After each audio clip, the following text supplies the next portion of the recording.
Before abortion was legal, many women died from self-induced abortions. Now, once again, hospital emergency rooms report treating women who resort to unsafe methods.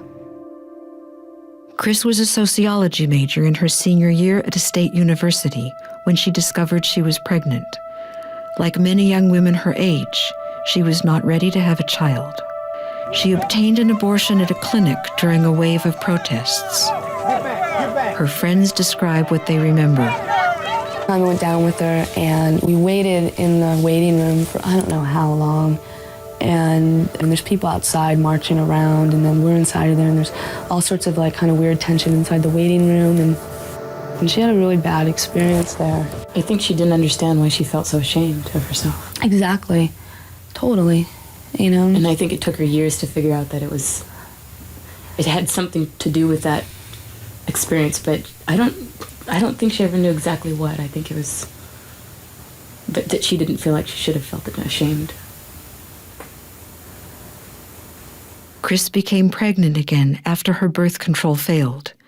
She did not want to go back to a clinic because her first experience had been so disturbing.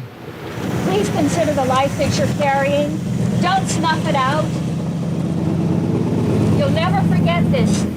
This day will go down in the rest of your life. You'll never get over it.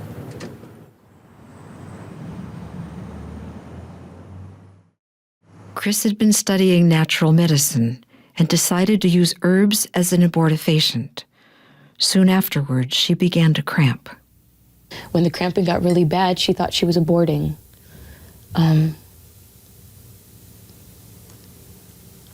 And so she didn't go to a doctor, she didn't go to see anyone.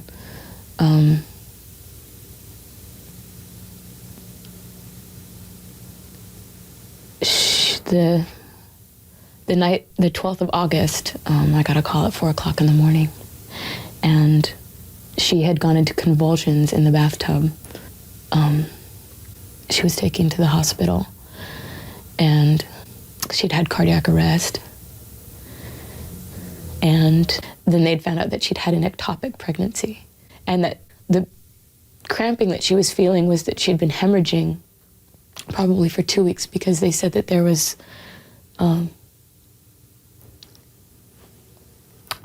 dried blood in and around her fallopian tubes and in her uterus. And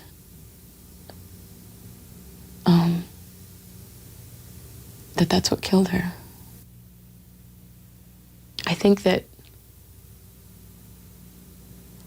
she really wanted to go to somebody.